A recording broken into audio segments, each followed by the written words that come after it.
बिहार में Tejashwi Yadav ji A to Z की बात तो जरूर कर रहे हैं, लेकिन वही बीजेपी जंगल राज की याद दिला रहे हैं। अब तो लोग तेजस्वी की प्रशंसा तो कर रहे हैं, कहीं ना कहीं उनके प्रीवियस बैकग्राउंड की वजह। याद करिएगा 2022 के विधानसभा के चुनाव में योगी से ज्यादा भीड़ अखिलेश यादव के जनसभा में हो रहा था। पिछड़ा राज के कैटेगरी से निकाल करके शीर्ष राज्यों में जो है वो उसकी गिनती की जाए।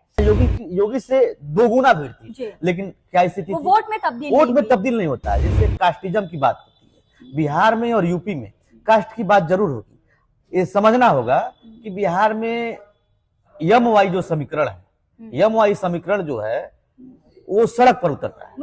मुस्लिम और यादव उस सड़क पर उतरते हैं लोग और तेजस्वी के साथ देते हैं खुलकर। लेकिन इसके अलावा भी तो और भी बिरादरी है। अभी आप प्रशांत किशोर का हम जिक्र करेंगे, पहले यम-वाई को समझ लें। यम-वाई समीकरण तो खुलकर तेजस्वी के साथ है, खुलकर है। यादव में थोड़ा बहुत स्टेज लगाएगी बीजेपी, नित्यानंद राय से लेकर तमाम ओबीसी चेहरा जो है बनाया गया है। लेकिन वाई समीकरण में तेजस्वी आगे है, यम समीकरण में भी तेजस्वी आगे है। लेकिन और भी तो वोट बैंक है, और भी बीजेपी जो है पिछड़ा कार्ड खेल रही है। कर्पूरी ठाकुर को भारत रत्न मिल गया। तमाम ऐसी चीजें हैं जो बीजेपी को बहुत आगे ले जा रही है। इसीलिए नीतीश कुमार के साथ बीजेपी ने एक बार फिर से इतना पलटने के बाद भी गठबंधन कर लिया। इतना नीतीश कुमार के खिलाफ अमित शाह जी बोले, अमित शाह के खिलाफ नीतीश कुमार ने बोला। अमित शाह ने एक रैली में लल्लन सिंह और नीतीश कुमार का जिक्र भी किया और कहा कि हम इनको जीवन में नहीं लेंगे। वहीं नीतीश कुमार ने कहा कि मर जाएंगे लेकिन बीजेपी में नहीं जाएंगे। वहीं तेजस्वी यादव कहा कि हमारे चचा है। अब जो है इस चीज को समझना पड़ेगा कि नीतीश कुमार को इतना गाली देने के बावजूद बीजेपी अपने साथ क्यों लेकर आ रही है। कहीं ना कहीं मिशन जो 40 है उस 40 में बीजेपी फेल हो रही थी। एक डंके का चोट पे मैं कह रहा हूं कि मिशन 40 में वो फेल हो रही थी, और जाति का समीकरण में भी, क्योंकि कुर्मी जाति से नीतीश कुमार आते हैं। और एक चीज और है, नीतीश कुमार बार बार पलटते हैं, लेकिन एक चीज और है, आप ग्राउंड पर जा रहे हैं तो लोग कह रहे हैं नीतीश कुमार ईमानदार है। नीतीश कुमार ने जंगल राज से निकाला है बिहार को, तो ये बड़ी बात है। एजुकेट किया है लोगों को, और तमाम तरह की जब हमने ग्राउंड रिपोर्टिंग की तो कहीं ना कहीं ये तो समझ में आया कि नीतीश को लेकर के एक पॉजिटिव अप्रोच है लोगों का। अभी आपने प्रशांत किशोर की बात की, जन स्वराज यात्रा निकाल रहे हैं प्रशांत किशोर और बड़े रणनीतिकार हैं। ऐसा कहा जाता है कि प्रशांत किशोर जिसकी रणनीति बना दें उसका जीतना तय है, लेकिन वो कहते हैं कि मैं चुनाव नहीं लड़ूंगा। प्रशांत किशोर का दखल कितना महसूस कर पा रहे हैं आप बिहार के चुनाव में? देखिए 24 के चुनाव में उनकी चर्चा होना ये बड़ी बात है। 24 के चुनाव में प्रशांत किशोर का जो चर्चा हो रही है, और वो बिहार में तमाम जातियां हैं, क्योंकि बिहार की बात करें और जाति की बात न करें।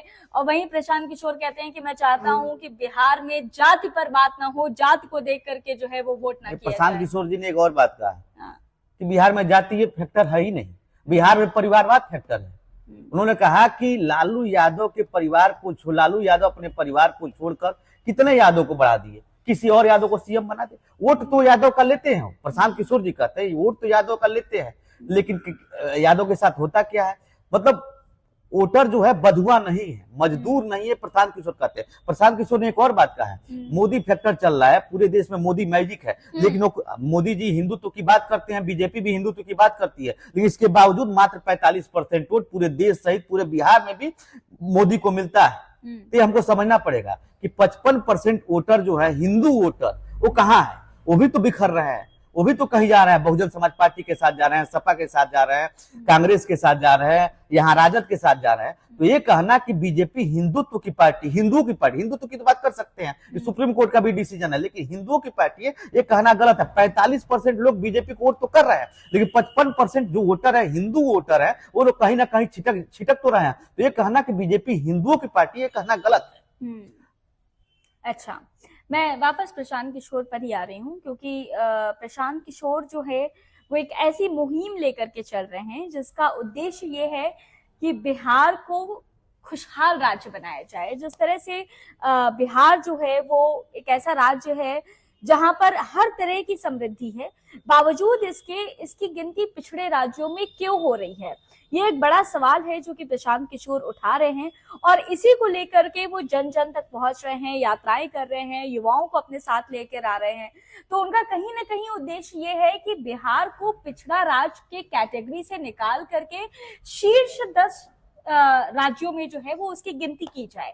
ये एक एम है जन स्वराज जनसुराज यात्रा का, तो क्या आपको लगता है कि इस यात्रा का कुछ इफेक्ट पड़ने वाला है या जनसुराज पार्टी का कोई भविष्य आने वाले समय में हो सकता है?